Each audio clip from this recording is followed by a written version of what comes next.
Assalamualaikum. Today I want to talk about the Montessori students, especially for the prep class and the one class. हम ये चाहते हैं being a parent कि जब भी हमारा बच्चा किसी नेक्स्ट क्लास में प्रमोट होता है, immediately in the first test ही और she should gain the full marks. उसके 5 आउट ऑफ 5 आने चाहिए, 10 आउट ऑफ 10 मार्क्स आने चाहिए.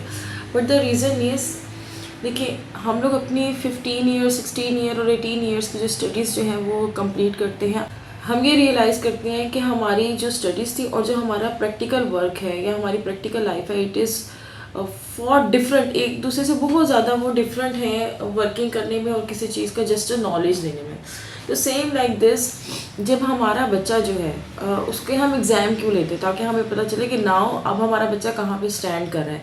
लेकिन उससे पहले हमने क्या करना होता है, पहले उस बच्चे को उसके लिए प्रिपेयर करना होता है. उसको प्रिपेयर हम कैसे करते हैं? With the help of test. सबसे पहले तो मैं ये कहूँगी कि जितने भी बच्चे हैं उनकी जो पेरेंट्स हैं वो उनकी कम्युनिकेशन विद टीचर लाजमी होनी चाहिए, ताकि टीचर उनको समझा सके कि मेरी टीचिंग मेथडोलॉजी बेसिकली है क्या.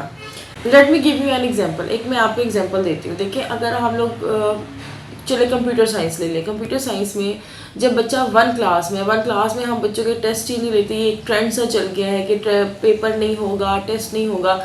ठीक है, एक लेवल तक तो ठीक है, फिर हम लोग उनको मार्क्स नहीं देते. ठीक है, आई गेस कि ये प्रेप तक ये चीज़ें ठीक है. But class 1 we have to prepare our student for the next level. Every level पे हमें अपने बच्चे को नेक्स्ट लेवल के लिए प्रिपेयर करना है. तो जब हमारे बच्चा जो है, फॉर एग्जांपल कंप्यूटर साइंस है, उसके अंदर MCQs आते हैं. ठीक हो गया. अब एक बच्चा है जिसने कभी MCQs अटेम्प्ट ही नहीं किए, तो वो 2 क्लास में जाके वो बच्चा पैनिक हो जाता है. और फिर क्या होता है कि एग्ज़ाम में जितनी मर्ज़ी हम प्रिपरेशन करवा दें, बच्चे को जितने मर्ज़ी करेक्ट आंसर्स का पता हो, उसे ये नहीं पता how to attempt it. Test कैसे अटैम्प्ट करना है, हमने पेपर कैसे अटैम्प्ट करना है, कहीं का आंसर कहीं पे लगाएगा, कहीं का टिक वो कहीं पे लगाएगा.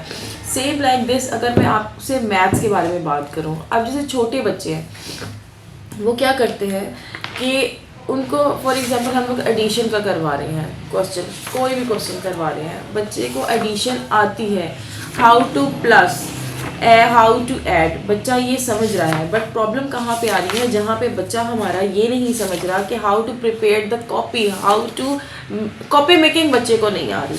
जैसे कि अगर हम किसी भी बच्चे को यहाँ से उठा के ये वाला क्वेश्चन देते हैं, यहाँ पे प्लस वाला क्वेश्चन सिंपल देते हैं, ही और she is able to do that, वो बच्चा वो कर सकता है. ठीक हो गया. बट प्रॉब्लम कहाँ पे आएगी?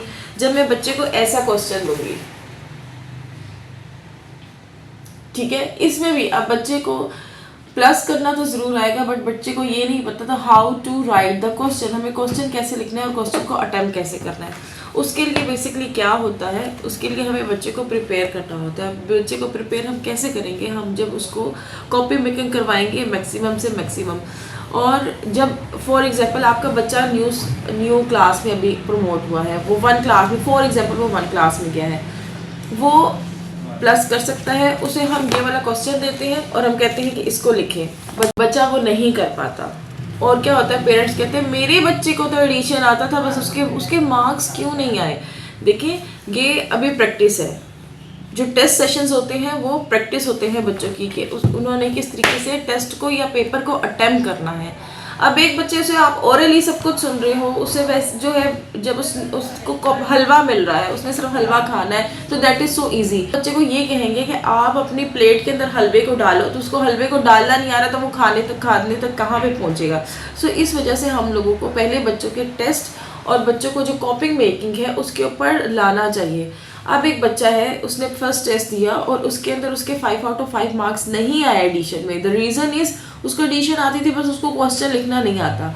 अब पेरेंट जो है वो फर्स्ट टेस्ट में ही आपके पास आएंगे, मेरे बच्चे को सारा आता था, क्लास में मेरा बच्चा निगलेक्ट हो रहा है, उसके मार्क्स कैसे कम आए. नहीं, आपने ये नहीं करना. सबसे पहले तो आपने बच्चे को इस चीज़ पे डांटना भी नहीं है कि आपके 5 में से 1 मार्क्स क्यों आए या 2 मार्क्स क्यों आए. आपने पहले बच्चे से ये कहना है, बेटी कोई बात नहीं, आप मुझे ये बताएं कि आप कंफ्यूज कहाँ पे हुए, उसकी कंफ्यूजन दूर करें, उसको सिखाएं कि बेटे ओके कोई बात नहीं, यहाँ पे प्रॉब्लम आई, नेक्स्ट टाइम अब आपको एक्सपीरियंस हो गया है कि इस तरह का क्वेश्चन भी आपके पेपर में या आपके टेस्ट में आ सकता है, आप नेक्स्ट टाइम इसको इस तरीके से कॉपी मेकिंग करोगे या टेस्ट आप इस तरीके से अटेम्प्ट करोगे, then you have to solve the question. और एक और चीज़ जो है जिस तरह हम लोग फर्स्ट मंथ है उसके अंदर एडिशन करवाते हैं, हम एडिशन का टेस्ट लेते हैं, बच्चे का मार्क्स अच्छे नहीं आते, इट्स ओके। नेक्स्ट मंथ में हम सब्ट्रैक्शन करवाते हैं, हम फिर सब्ट्रैक्शन और एडिशन दोनों का टेस्ट लेंगे। बच्चे ने जो पहले गलती की थी वो दोबारा नहीं करेगा। इसमें बच्चा इस चीज़ पे कंफ्यूज हो जाता है कि इसमें से प्लस कौन सा था, इसमें से माइनस कौन सा था। छोटे बच्चे हैं, मैं एक छोटे लेवल पे जाके आपसे बात कर रही हूँ, तो ये प्रॉब्लम आएगा। नेक्स्ट टाइम आप क्या करेंगे, अगले मंथ उनके टेबल्स स्टार्ट हो गए, फिर उसके बाद बच्चा जो है आगे जाएगा, उसके पास एक और साइन आ जाएगा, फिर वो आस्ता आस्ता उस चीज़ के बारे में सोचना शुरू होगा कि ये वाला साइन आएगा तो हमें प्लस करना है, ये वाला साइन आएगा तो माइनस करना है, और ये वाला साइन आएगा तो अब we are jumping to the multiplication. So बच्चों को प्रैक्टिस करवाएं। और सबसे पहली बात कि डोंट एक्सपेक्ट कि हमारे बच्चे को शुरू में ही सब कुछ आ जाएगा।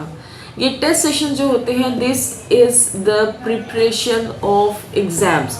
तो बच्चों को इनकरेज करें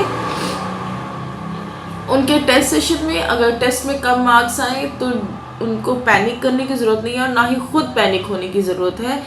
you need to understand the psychology of a student. एक छोटा बच्चा है, वो अभी एक लर्निंग स्टेज पे है, पहले उसको आस्ता आस्ता बढ़ने दें और उसको कॉन्फिडेंस दें। बेटे इस बार ये गलती की थी, इट्स ओके, गलती से आप सीखेंगे, नेक्स्ट टाइम आप ये गलती नहीं करेंगे।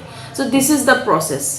तो अपने बच्चे को प्लीज़ डांटे नहीं, उसको जो एट टेस्ट सेशन में उनको और ज़्यादा गाइड करें कि हमें ये किस तरह से करना है, कॉन्फिडेंस दें। और एक और चीज़, अपने बच्चे की टीचर के साथ ज़रूर कन्वर्सेशन करें, उनकी मेथडोलॉजी कि वो किस तरह से लेके चल रही हैं। पहले आपका बच्चा 1 भी नहीं लिख सकता था, उसने 1 लिखा, आपने फर्स्ट डे ही क्लास में आके ये नहीं बोला है मेरे बच्चे ने 1 सही तरीके से नहीं लिखा, बिकॉज यू नो कि उसको टाइम लगेगा, ही और she is in a learning process. तो फर्स्ट उसने थोड़ा सा टेढ़ा लिखा, अगली बार ये, अगली बार ये, और फिर आस्ता आस्ता बच्चा बहुत परफेक्ट हो जाता है। जैसे मैथ्स के बच्चे ये पूछते हैं छोटे छोटे, ma'am in which box I have to write the number.